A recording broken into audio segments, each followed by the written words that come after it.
The sun rose slowly over the Golden Horn, its light creeping across the rooftops of Constantinople like spilled honey. In the quiet outskirts of the city, far from the clamor of the hippodrome or the theological debates of the Hagia Sophia, a man named Theophilos the Beekeeper was already at work. His day began before dawn, as it always did, with the soft hum of bees greeting him like old friends. You might wonder, what was so special about a Byzantine beekeeper? In an empire known for its gold mosaics, grand emperors, and endless wars, why does Theophilos matter? The answer lies not in battles or intrigue, but in the quiet, methodical labor that kept an empire running. Honey was more than just a sweetener. It was medicine, currency, and even a form of preservation.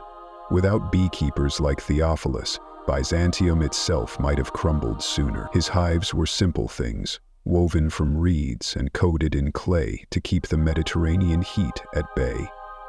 Each one bore the faint scent of beeswax and thyme, a fragrance that clung to Theophilos' robes long after he returned home.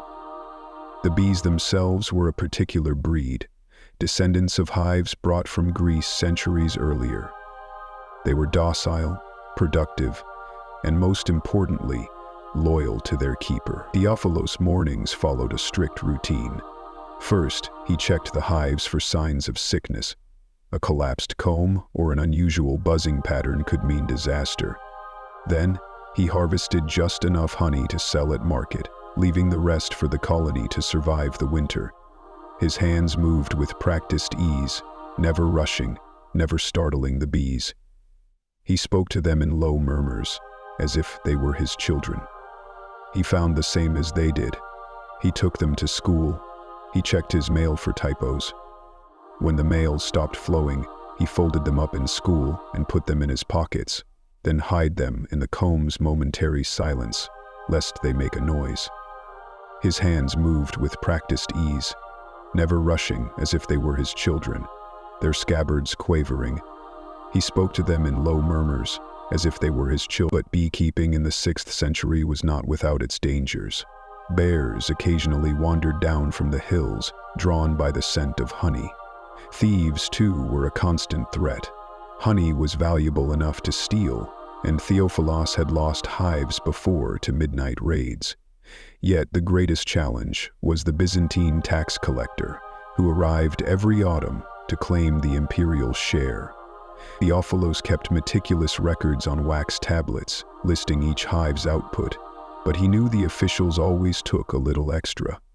As the sun climbed higher, Theophilos paused to wipe his brow.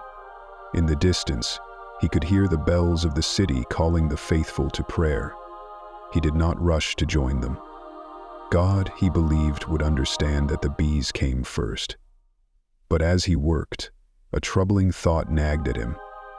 After he hung up with Barcel, he walked home, having to run all the way to the front door from the fear that he might.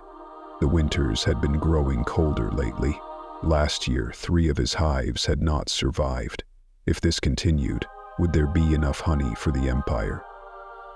Would there even be enough for his own family? Theophilos sighed and returned to his task. There was nothing to do but wait and see.